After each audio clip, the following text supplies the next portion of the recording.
বগুড়া চাকাতলী গ্রামের রাস্তার বেহাল অবস্থা, দুর্ভোগে প্রায় 10,000 গ্রামবাসী।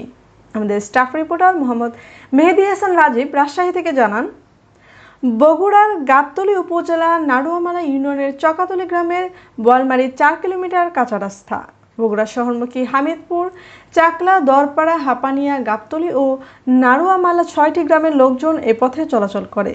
গত বর্ষায় রাস্তাটি প্রায় 1 কিলোমিটার জায়গা জুড়ে ধসে যোগাযোগ বিচ্ছিন্ন হয়ে পড়ে। ওই রাস্তা দিয়ে কৃষকেরা মাঠ থেকে বাড়িতে ফসল আনেন। এ পথে 5টি গ্রামের প্রায় 10,000 লোক প্রতিনিয়ত যাতায়াত করে জীবনের তাগিদে। দীর্ঘদিন সংস্কার না করায় রাস্তাটি চলাচলের অনুপযুক্ত হয়ে পড়েছে। উপজেলা পরিষদ ও ইউনিয়ন পরিষদে দেন দরবার করেও ফল পাননি গ্রামবাসী। অবশেষে তারা চাঁদা তুলে ও স্বেচ্ছাশ্রমে রাস্তাটি সংস্কার করেছেন। এ ঘটনা বগুড়ার গাবতলী উপজেলার নাড়ুয়ামালা ইউনিয়নের চকাতলী গ্রামের বোয়ালমারী রাস্তা। সেখানকার বাসিন্দারা বুধবার থেকে রাস্তা সংস্কারের কাজ করছেন। ওই কাজ শেষ হতে আরও 3-4 দিন লাগবে বলে জানিয়েছেন তারা। এলাকার জনপ্রতিনিধি সহ অনেকের কাছে রাস্তাটি সংস্কারের দাবি জানিয়েছি, কিন্তু কেউ উদ্যোগ নেননি।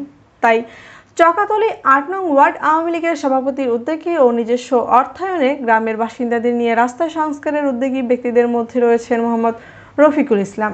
তিনি বলেন, এলাকার জনপ্রতিনিধি সহ অনেকের কাছে রাস্তাটি সংস্কারের দাবি জানিয়েছি, কিন্তু কেউ উদ্যোগ নেননি। তাই নিজেরাই উদ্যোগটা নিয়েছি। গ্রামের সবাই সাধ্যমতো চাঁদা দিয়েছেন। প্রায় 2 লক্ষ টাকা সংগ্রহ করা হয়েছে। সেই টাকা দিয়ে কাজ শুরু করা হচ্ছে। এছাড়া সবাই শ্রম দিয়ে সংস্কার কাজে অংশ নিয়েছেন। তবে বর্ষার সময় রাস্তাটি রক্ষার জন্য পাশের দেয়াল দেওয়া প্রয়োজন।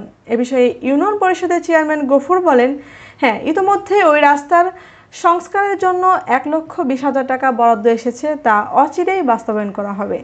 সোহান ইসলাম পাখি, স্বাধীন বাংলা নিউজ, ঢাকা। আমাদের সমস্যা এখানে আসার, ঘাস নিয়ে আসা, ধান নিয়ে আসা, আর এগুলো বা কার্তিক মাসে ফসল আমরা করতে পারি না ইয়ার জন্যে, রাস্তার জন্যে। তাই এটা তো আমাদের খুবই কষ্টকর এইগুলি। ঘাস নিয়ে এলাম, কয়দিন হলে কাদো, যাওয়া যায় না, পানি আসছে যাওয়া যায় না। এই মিলে কর্তৃপক্ষের কাছে আমরা জানাই যে রাস্তাটা আমরা ভবিষ্যতে যেন আরো ভালোভাবে হয়, এটা আমাদের কাছে আশাবাদ। আমরা এটা আমরা তাদের কাছে দাবি। আমাদের গ্রামে যারা বসবাস করে তাদের সমস্যা এবং এখানে মাঠে যে লোকজনগুলো যাওয়া আসা করে তাদের সমস্যা মূলত এখন যে অবস্থা, এটা যদি না হয় তাহলে ভবিষ্যতে যে ক্ষেত খামারগুলো আছে এগুলো মানুষ কিন্তু ঘুরে ঘুরে নিয়ে আসতেছে। আপনার দেখতেছে ওই দিক দিয়ে প্রায় 3-4 কিলোমিটার ঘুরে তারপরে বাসায় নিয়ে আসতে হচ্ছে জিনিসগুলো। এবং আরো যে এই এলাকায় যে জনগণগুলো আপনার এদিক দিয়ে শহরে যেত, তারাও কিন্তু ঘুরে ঘুরে যাচ্ছে ওদিক দিয়ে। তাতে মানুষের কষ্ট বেশি খরচা হচ্ছে এবং দৈনন্দিন জীবন আর কি এই কালভারটা না থাকার কারণে সমস্যা হয়ে গেছে। এটা নিয়ে কেউ উদ্যোগ নিয়ে থাকে এবং যদি কেউ করে থাকে, এটা মাশাআল্লাহ জনগণের জন্য ভালো এবং দেশের জন্য এটা ভালো, কল্যাণময়। আমরা তাদের জন্য শুভকাঙ্ক্ষী, তারা এই কাজটা করুক। তা মনে করেন যে আমাদের ভাঙ্গে যাওয়ার পরে খুব সমস্যা। এই পানি যখন হয় তখন কাপড় চোপড় ভিজে যাওয়া আসি, এমুরে আমাদের জমি তো বহুত জমি, তো আমাদের খুব সমস্যা হয়ে গেছে। এই রাস্তাটা না হওয়া পর্যন্ত আমাদের সমস্যা। আমাদের এই 3-4 গ্রামের প্রায় 5,000 লোক এই দিক দিয়ে বগুড়া শহরমুখী যাতায়াত করে এবং এই কয়েক গ্রামের মাঠের ফসল এই রাস্তা দিয়ে যাতায়াত উবোনা হয়।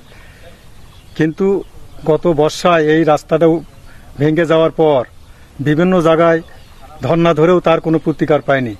না পাওয়ার কারণে আমাদের অসুবিধার হচ্ছে। এই কারণে আমরা নিজেরাই নিজের উদ্যোগে, নিজেদের অর্থায়নে এই রাস্তা ভরাট করতেছি।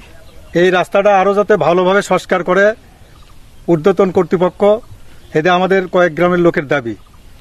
উপজেলা ইউনো এবং উপজেলা চেয়ারম্যান, তাদের কাছে আমাদের দাবি যাতে এই রাস্তাটা ভালোভাবে সংস্কার করে দেয়। চেয়ারম্যান, আমার 8 নম্বর ওয়ার্ডের যে রাস্তাটা ভাঙিয়ে গিয়েছে, এটা দীর্ঘদিন আমার কথাবার্তা বলা হয়েছে। বর্তমান এই প্রথম যে জেনারেল বরাদ্দ আসছে, সেই বরাদ্দ থেকে 1,20,000 টাকা বরাদ্দ অলরেডি আমি দিয়েছি। সেটা এখনও ডিস্ট্রিক্টে পাস হয়নি। আজকে আমরা জমা করে আমরা সেই প্রকল্প সাবমিট করছি এবং এটা আসলেই দুর্ভোগ একটা অবস্থা। আর কেউ যদি বলে থাকে যে ওইখানে আগে কোনো বরাদ্দ আসছে, এটা ভুল, মিথ্যা, বানোয়া। কারণ বরাদ্দ মেরে খাওয়ার কোনো ক্রিয়া নাই।